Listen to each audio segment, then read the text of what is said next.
example, we're going to show how to use Cesium and Copernicus, which is the Europe Earth Observation Program, to do a monitoring of the photosynthesis and the temperature of the hydrological recharge regions of Guatemala largest river. We are going to make a monitoring photosynthesis and land surface temperature of the Chimaltenango Highlands, which is the and hydrological recharge area of the Motagua River. According to this use case published in the Copernicus website, we can see that the Motagua River, the red line, it is the largest river in Guatemala. It has a risk of desertification in the first 100 kilometers, and we are going to make a monitoring of this region in Chimaltenango, which serves of one of the most important research regions of the river. Here we have the this image using combining Copernicus and Cesium 3D maps, and here we have the research area. What we have here in these yellow lines are the multiple rivers that serves as research to the Motagua River. So that's why it is very important to monitoring these regions. We're going to monitor these two regions here in black, monitoring the temperature and the photosynthesis using Copernicus, and we will display the images using Cesium 3D maps. Here we are going to see all these.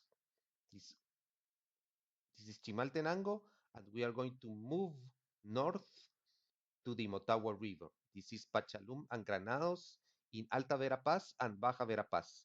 So here we have the Motagua River, and these multiple yellow lines are the recharge rivers that comes down from the Chimaltenango Highlands. Okay, so we are going to see now what it is the behavior of these recharge areas during the summer and during the rainy season. Here we have an image. We are going to see an image from May 2024, of the last year, and we will see what was the situation for this month.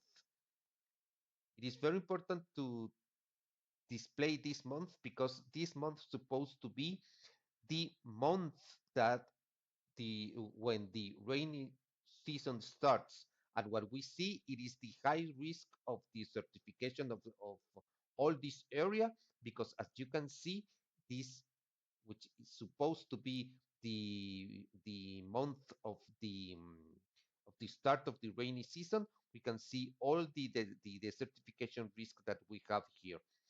Even on the southern part of Chimaltenango, it is a very important because this is the region where the Huacalate rivers birth. Okay. So now we are going to display an image from November of 2024, and we can see that the conditions improved, but we still have we must be very worried, because the problem during May, it is clear that during May 2024 you can see all this problem of desertification along of the Motagua River, which is supposed to be the beginning of the rainy season. Okay, so now the next slide, we are going to see the photosynthesis levels and the temperature for the 2020 for the year 2024. Okay, so here we are going to see the photosynthesis and the temperature statistical analysis for the northern and southern regions of Chimaltenango. So here we are going to see, we move with our 3D maps using Cesium, and here we can make a monitoring of the temperature and the photosynthesis of these two regions. So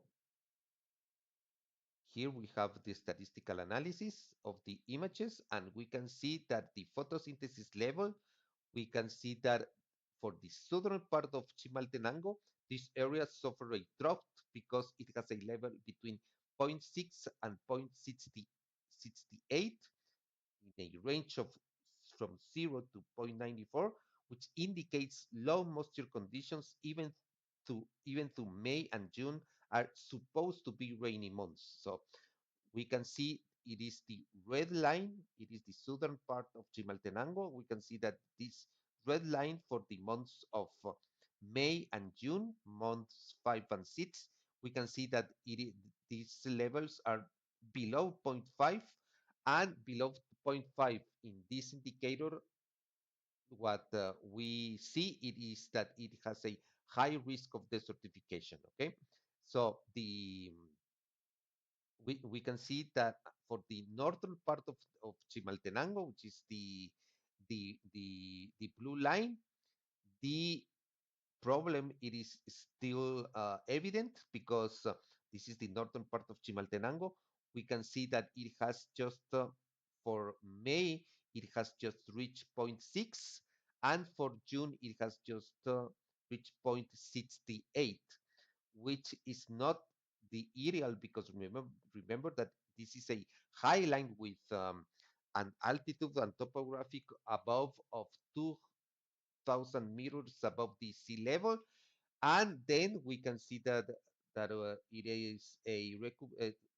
it is an improvement of the conditions from July to September, reaching zero point 0.8, but it is still very worrying because the lack of rains in May could means that this area could have a risk of desertification. Also, we can see that the peak of temperature here, um, it reached 23 degrees, which the normal it is below 20 degrees Celsius. We can see that even for June, that supposed to be a month of for the rainy season, we can see that it reached a peak of temperature, which indicates that there was a risk of wildfires for these areas.